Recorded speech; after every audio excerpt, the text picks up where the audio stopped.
నమస్తే, welcome to 1TV news. ముందుగా bulletin లో హెడ్లైన్ చూద్దాం.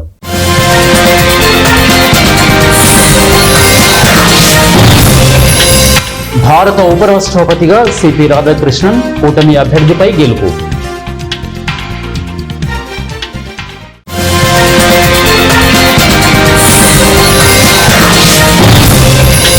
నేపాల్లో ఆగని ఆందోళనలు, మాజీ ప్రధాని భార్య సజీవ దహనం.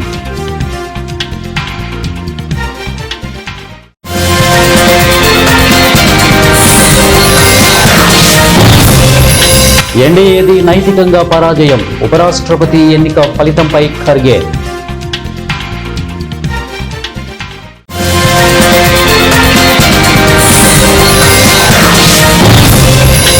ఎన్నికల సమయంలో ఇచ్చిన హామీలు అన్నింటినీ అమలు చేస్తున్నాం, మంత్రి పొంగులేటి శ్రీనివాసరెడ్డి. డీటెయిల్స్ బులెటిన్లో డీటెయిల్స్ చూద్దాం. భారత 17వ ఉపరాష్ట్రపతిగా సిపి రాధాకృష్ణ ఎన్నికయ్యారు.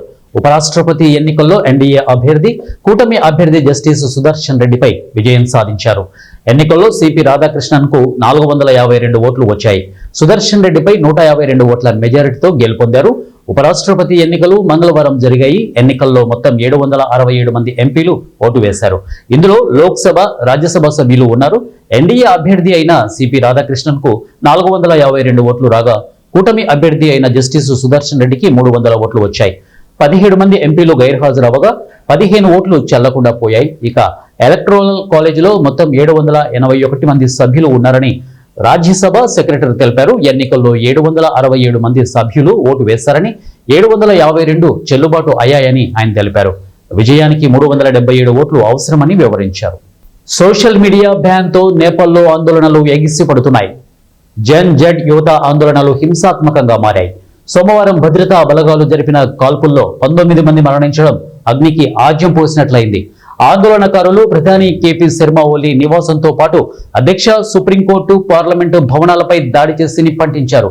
ఇదిలా ఉంటే నేపాల్ రాజధాని కాఠ్మండులో ఆందోళనలు తీవ్రంగా ఉన్నాయి. ఆర్థిక మంత్రి విష్ణు ప్రసాద్ పౌడేల్ కాఠ్మండు వీధుల్లో ఉరికించి కొట్టారు. మాజీ ప్రధాని జలనాథ్ ఖనాల్ ఇంటికి ఆందోళనకారులు నిప్పంటించారు. ఇంటిలో ఉన్న ఆయన భార్య కాలిన గాయాలతో మరణించారు. మాజీ ప్రధాని భార్య రాజ్యలక్ష్మి చిత్రకార్ మంగళవారం సజీవ దహనమయ్యారని పలు రిపోర్టులు చెబుతున్నాయి. నిరసనకారులు ఆమెను తన ఇంట్లో బంధించిన ఇంటికి నిప్పంటించారు. ఈ సంఘటన రాజధాని కాఠ్మండులోని ఢల్లు ప్రాంతంలో జరిగింది. చిత్రీకరణను కీర్తిపూర్ బర్న్ ఆసుపత్రికి తరలించారు. ఆమె చికిత్స పొందుతూ మరణించారు. ఉపరాష్ట్రపతి ఎన్నికల్లో ఎన్డీఏ సంఖ్యాపరంగా గెలిచినా నైతికంగా, రాజకీయంగా మాత్రం ఓటమి పాలైందని కాంగ్రెస్ అధ్యక్షుడు మల్లికార్జున ఖర్గే విమర్శించారు. ఇది కేవలం ఎన్నిక మాత్రమే కాదని, అంతకు మించిన సైద్ధాంతిక యుద్ధమని పేర్కొన్నారు. ఈ ఎన్నికల్లో ప్రతిపక్ష పార్టీలు ఐక్యంగా నిలబడ్డాయని అన్నారు. ఉపరాష్ట్రపతిగా ఎన్నికైన సిపి రాధాకృష్ణన్ కు శుభాకాంక్షలు తెలిపారు. ఆయన అత్యున్నత పార్లమెంటరీ సాంప్రదాయాలు పాటిస్తారని, ప్రతిపక్షానికి సమాన గౌరవం, అవకాశం ఇస్తారని, అధికార పక్షం ఒత్తిళ్లకు తలొగ్గరని ఆశిస్తున్నట్లు తెలిపారు. నల్లమల ఘాట్ రోడ్ లో వాహనాలు అధిక స్పీడ్ పేరుతో భక్తుల నుంచి, పర్యాటకుల నుంచి అధిక వసూలు చేస్తూ అటవీ అధికారులు ఇష్టారాజ్యంగా అక్రమ వసూళ్లకు పాల్పడుతున్నారు. అడవి మార్గంలో సెల్ ఫోన్ టవర్ లేకపోవడంతో ఎవరికి చెప్పుకోలేక ప్రయాణికులు ఇబ్బందులకు గురవుతున్నారు. శ్రీశైలం, దోర్నాల, మార్కాపురం, ఆత్మకూర్ అటవీ డివిజన్ పరిధిలో అక్రమ దందాలు జోరుగా కొనసాగుతున్నాయి.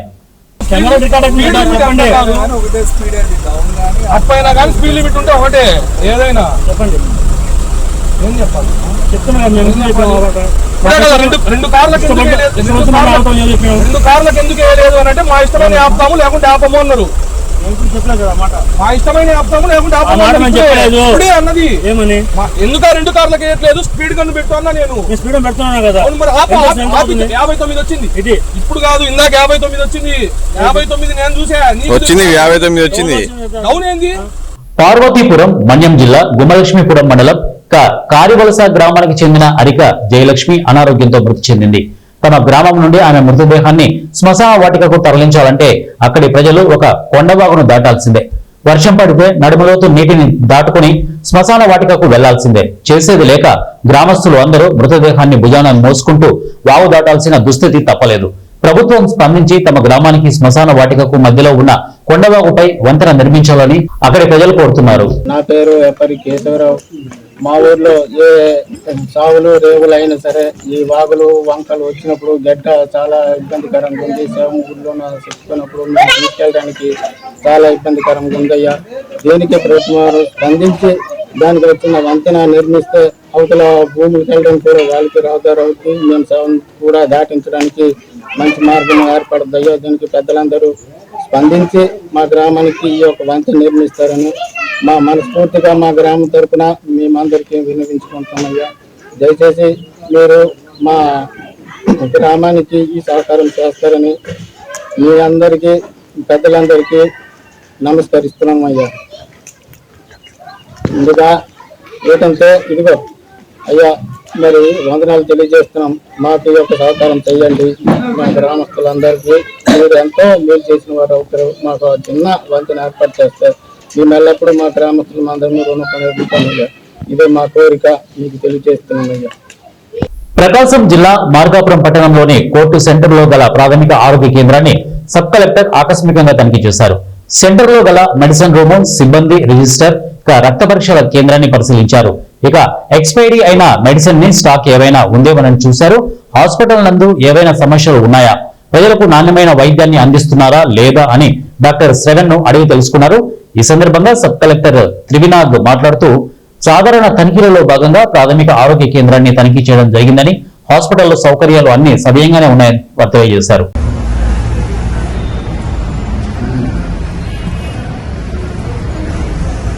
రెండు రోజుల నుంచి రాలేదా?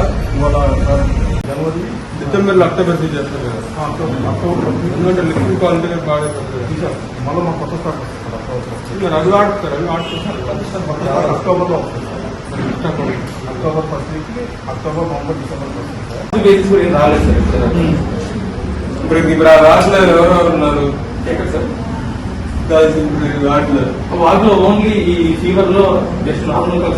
అసత్య ప్రచారాలను మానుకోండని కడప జిల్లా బద్వేలు పట్టణ టీడీపీ అధ్యక్షుడు గుర్రంపాటి వెంగళరెడ్డి అన్నారు.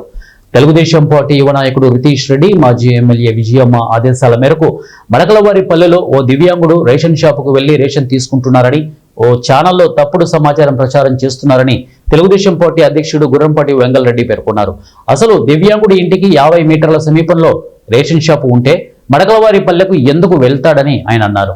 ఇక ఇటువంటి తప్పుడు ప్రచారాలు మానుకోవాలని అన్నారు.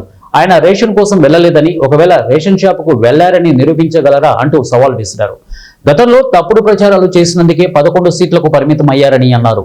ఈ కార్యక్రమంలో బద్దివేలు ముడిచి పార్టీ బీజేపీ అధ్యక్షుడు దర్శిశెట్టి వెంకట సుబ్బయ్య, రూపురాంపేట శివాలయం చైర్మన్ వార్డ్ ఇన్ఛార్జి ప్రభాకర్ మరియు కూటమి నాయకుడు తదితరులు పాల్గొన్నారు. 4వ వార్డు శివపార్వతి డీలర్ ఉంది. ఆమె దగ్గర నిన్న బద్దల సంటే అనే అతను ఒక ఫేక్ వీడియో పెట్టి సాక్షి ఛానల్ వాళ్ళు తీసుకొని బియ్యం తీసుకున్నట్లు అంతా ఫేక్ ప్రచారం చేశారు. సుధా మేడం గారు కూడా ఎంక్వైరీ చేయకుండా ఒక స్టేట్మెంట్ ఇచ్చింది. అతని ఇంటికి 50 మీటర్ల దూరంలోనే పాయింట్ ఉంది, డెలివరీ పాయింట్, డీలర్షిప్ పాయింట్ ఉంది.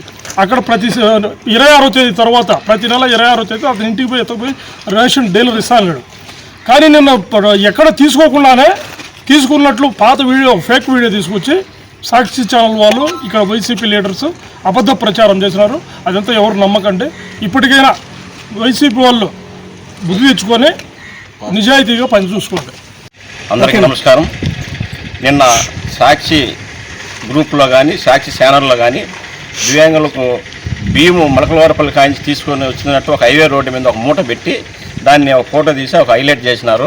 వాళ్ళు ఇంకా మార్పు రాలేదు, వాళ్ళ ఛానళ్ళకు కానీ వాళ్ళ కార్యకర్తలకు కానీ వాళ్ళ నాయకులకు కానీ. మరి అతను ఈ నెలలో ఇంతవరకు రేషన్ తీసుకోలేదు. కూటమి ప్రభుత్వము 26వ తేదీ నుంచి 1వ తేదీ వరకు దివ్యాంగులకు ఇంటి దగ్గర పోయి వాళ్ళు బీమా చేర్చమని మాకు ఉంది గవర్నమెంట్ ప్రకారము.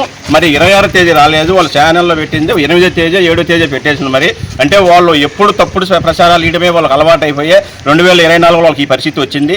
మరి గతంలో కనుక 33వ వార్డులో అభివృద్ధి లేదు కూటమిని వాళ్ళు చెప్పడం జరిగిందంటే మరి ఎస్సీ కాలనీ మీద ప్రేమ లేదు కూటమి ప్రభుత్వానికని వాళ్ళు గతంలో కనుక సాక్షి ఛానల్ ఇవ్వడం జరిగింది.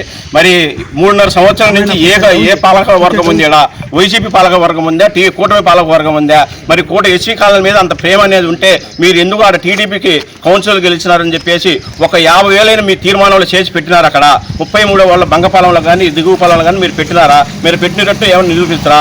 మరి అదే రామాజీనగర్లో ఇప్పుడు ప్రజెంట్ ఎమ్మెల్యే గారు సుధా మేడం గారు ఉన్నట్టు ఆమె కులస్తులు ఆమె ఏరియాలో 1 లక్ష రూపాయలు ఏమన్నా కానీ ఆ రోడ్లు చూడండి, ఎస్సీ కాలనీ, ఫాతిమా నగర్ చూడండి, అదే మరి ఎన్జిఓ కాలనీ చూడండి, సుందరయ్య కాలనీ చూడండి. మరి ఆ కాలనీలో ఎందుకు అంత డెవలప్ చేసినారు?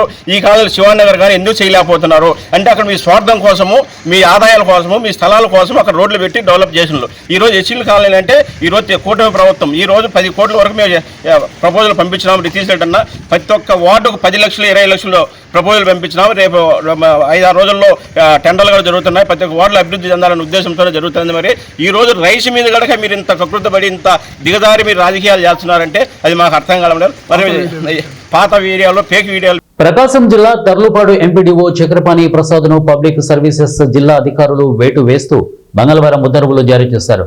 ఎంపీడీఓ కార్యాలయంలో విధులు నిర్వర్తిస్తున్న కంటింజెంట్ వర్కర్ పై లైంగిక వేధింపులకు పాల్పడిన నేపథ్యంలో చక్రపాణి ప్రసాద్ పై దర్యాప్తు జరిపి ఉన్నతాధికారులు చర్యలు తీసుకున్నారు. ఇప్పటికే ఎంపీడీఓపై పోలీసులు కేసు కూడా నమోదు చేశారు. విచారణలో అధికారులు ఎంపీడీఓ లైంగిక వేధింపులకు పాల్పడిన విషయం నిజమేనని నిర్ధారించారు. ఎంపీడీఓపై ఉన్నతాధికారులు చర్యలు తీసుకోవడాన్ని ఎంఆర్పీఎస్ నాయకులు స్వాగతిస్తున్నారు. అంతేకాదు దళిత మహిళపై లైంగిక వేధింపులకు పాల్పడ్డ ఎంపీడీఓను అరెస్టు చేసే వరకు ఉపక్రమించేది లేదని ఎంఆర్పీఎస్ నాయకులు షోలెం రాజు, నేదరపల్లి జయరాజ్ తెలిపారు. ప్రకాశం జిల్లా ఖమ్మం పట్టణంలోని అమరావతి అనంతపురం జాతీయ రహదారిపై ఖమ్మం పాలిటెక్నిక్ కళాశాల సమీపంలో మంగళవారం రోడ్డు ప్రమాదం చోటు చేసుకుంది. 2 ద్విచక్ర వాహనాలు ఢీకొన్న సంఘటనలో 4గురికి గాయాలయ్యాయి. గాయాలైన క్షతగాత్రులను ఖమ్మం ప్రభుత్వ ఆసుపత్రికి తరలించారు. అందులో 3గురికి స్వల్ప గాయాలు కాగా 1రికి తీవ్ర గాయాలు అయ్యాయి. తీవ్ర గాయాలైన వ్యక్తి పరిస్థితి విషమించడంతో ఉండడంతో చికిత్స నిమిత్తం మెరుగైన వైద్యం కోసం మార్కాపురానికి తరలించారు. కేసు నమోదు చేసుకున్న పోలీసులు దర్యాప్తు చేస్తున్నారు.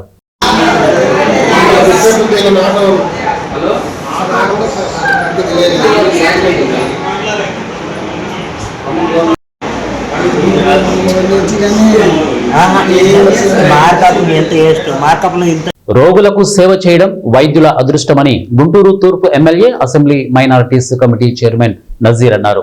మంగళవారం ఆయన గుంటూరు ప్రభుత్వ ఆసుపత్రిని ఆకస్మికంగా తనిఖీ చేశారు. తొలుత ఓపీ కేంద్రానికి వెళ్లి రోగులను పలకరించి వారి అనారోగ్య సమస్యలు, ఆసుపత్రిలో అందుతున్న సేవల గురించి అడిగి తెలుసుకున్నారు. అనంతరం మందుల పంపిణీ గది వద్ద ప్రిస్క్రిప్షన్లను పరిశీలించారు. ప్రిస్క్రిప్షన్లలో రోగులు ఎన్ని రోజులు మందులు వాడాలనే వివరాలు లేకపోవడం గమనించిన ఎమ్మెల్యే సంబంధిత వైద్యులను పిలిపించి సూచనలు చేశారు.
ఏలూరు నగరంలో పవర్పేటలో ఉన్న స్నేహం వారధి అండర్ గ్రౌండ్ క్యాజ్వే సమస్యను శాశ్వతంగా పరిష్కరించాలని డిమాండ్ చేస్తూ సిపిఎం ఆందోళనకు దిగింది.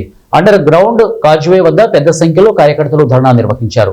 ఈ సందర్భంగా సిపిఎం జిల్లా కార్యదర్శి మాట్లాడుతూ నిత్యం వేలాది మంది ప్రయాణించే అండర్ గ్రౌండ్ కాజ్వే నిత్యం ప్రమాదాలకు నిలయంగా మారిందన్నారు.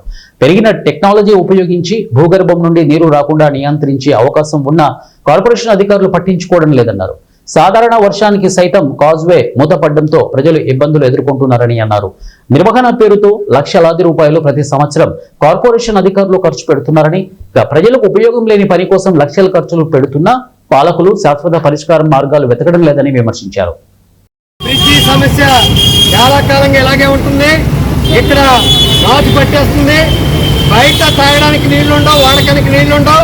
ఇక్కడ మాత్రం 24 గంటలు నీటి సరఫరా జరుగుతూ ఉంటుంది. ఇక్కడ దీన్ని సముద్రం కింద నుంచి బ్రిడ్జీలు వెళ్తున్నాయి, కానీ ఇక్కడ మాత్రం రోడ్డు మీద సముద్రాన్ని తలపించే పద్ధతిలో నిరంతరం నీళ్లు ఉంటూ ఉంటాయి.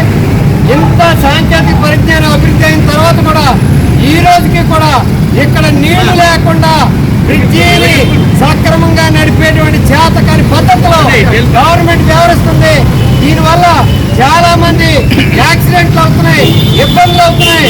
అంతేకాదు మెకానికల్ చెప్పేది ఏంటంటే ఈ నీళ్ళన్నీ కూడా సాల్ట్ వాటర్, దీనివల్ల ఇంజన్లు కూడా పాడైపోతున్నాయని చెప్తున్నారు. ఇది శ్రేయవారిది కాదు, శత్రువారిదిగా మారిపోయింది. కాబట్టి ఎక్కడైనా ఈ గుడ్డి గవర్నమెంట్ ఈ బ్రిడ్జి వంక చూసి దీనికి నీళ్లు తోడటానికి నెల జీతాలు ఇచ్చే పని చేయడం కాదు, దీన్ని శుభ్రంగా పోల్ చేసి ఈ వర్కర్ని ఇంకెక్కడైనా మంచినీళ్ళు సప్లై చేసే దగ్గర పెట్టాలి. ఆ పద్ధతిలో ప్రభుత్వం తక్షణం ఈ శ్రేయవారిని సక్రమంగా పునర్నిర్మాణం చేసి ప్రజలకు అందుబాటులో తీసుకురావాలి. కొద్దిపాటి వర్షం వచ్చినా కూడా ఇది పోతేయాల్సినటువంటి పరిస్థితి వస్తుంది. కాబట్టి పూర్తి స్థాయిలో ఇది ప్రజలకు అందుబాటులో తీసుకురావాలని చెప్పేసి సిపిఎం పార్టీగా మేము డిమాండ్ చేస్తా ఉన్నాం.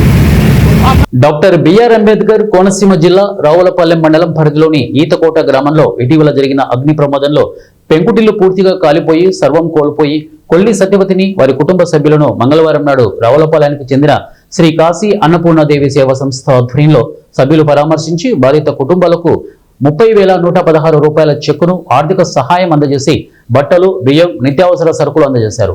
అన్నపూర్ణాదేవి సేవా సంస్థ సభ్యుడు వెలగల కాసిరెడ్డి మంచాలు, పరుపులు, తలగడలు, దుప్పట్లను అందజేశారు. ఈ సందర్భంగా పలువురు గ్రామ పెద్దలు మాట్లాడుతూ ఆపదలో ఉన్న వారికి మేమున్నామంటూ అండగా నిలుస్తూ ఎక్కడ ఏం జరిగినా వారి దృష్టికి రావడంతో తక్షణమే మానవత్వంతో ముందుకు వచ్చి శ్రీ కాశీ అన్నపూర్ణాదేవి సేవా సంస్థ సభ్యులు చేయుతనిస్తూ చేస్తున్న సేవల్ని, వారు నిర్వహిస్తున్న సేవా కార్యక్రమాలను అభినందించారు.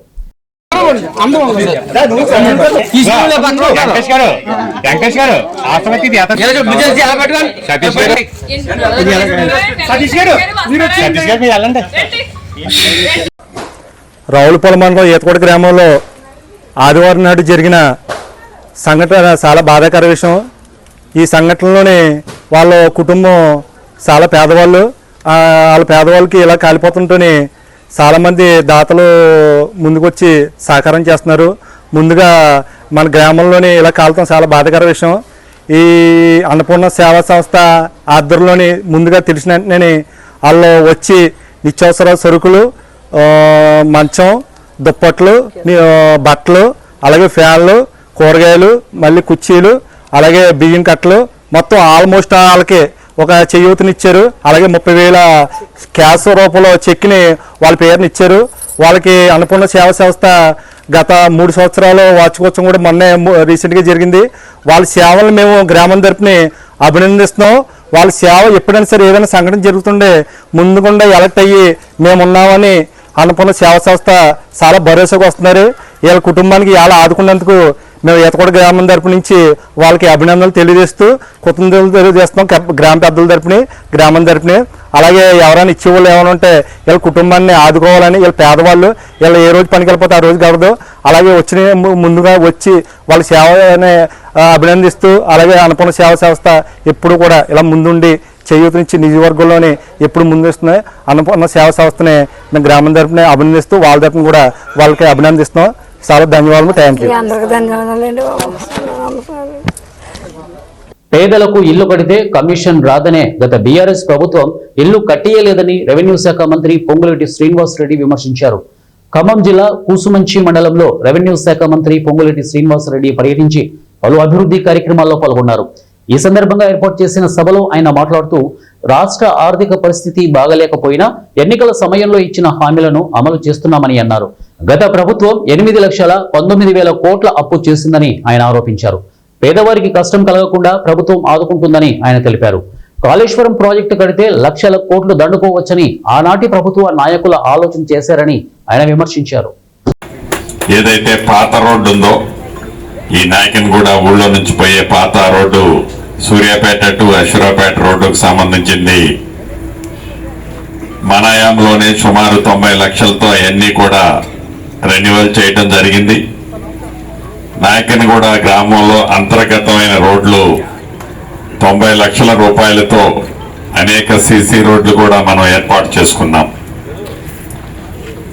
గౌరవ ముఖ్యమంత్రి రేవంత్ రెడ్డి గారి నాయకత్వంలోని మన ప్రభుత్వం అభివృద్ధి సంక్షేమము రెండు కళ్ళల రాష్ట్ర ఆర్థిక పరిస్థితి బాగలేకపోయినా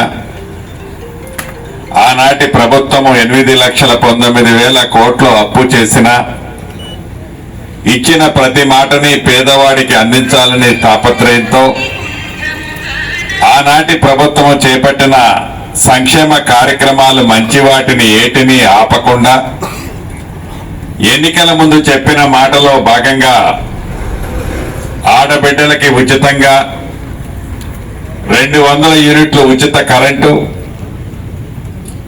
ఆడబిడ్డలకి 500 రూపాయలకే గ్యాస్ మద్దు చాలా మందికి ఇచ్చే కార్యక్రమం, ఆడబిడ్డ ఎంత దూరము ప్రయాణం చేసినా ఉచిత బస్సు సౌకర్యం, మొన్న ఉగాది నుంచి పెద్దోళ్లు తినే సన్న బియ్యం, ఆనాటి ప్రభుత్వం 10 సంవత్సరాలలో రేషన్ కార్డు ఇవ్వకపోతే కొత్త రేషన్ కార్డు ఇస్తూ ఇంట్లో బిడ్డ పుట్టినా ఇంటికి కోడలు వచ్చినా ఆ పేర్లు కూడా చేర్చే కార్యక్రమం,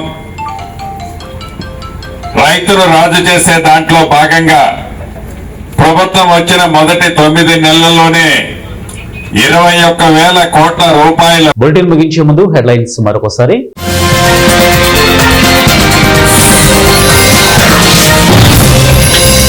భారత ఉపరాష్ట్రపతిగా సిపి రాధాకృష్ణన్, కూటమి అభ్యర్థిపై గెలుపు.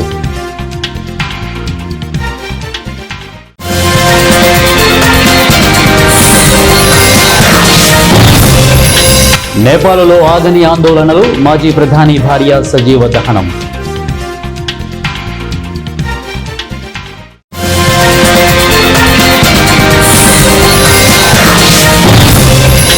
ఎన్డీఏది నైతికంగా పరాజయం, ఉపరాష్ట్రపతి ఎన్నిక ఫలితంపై ఖర్గే.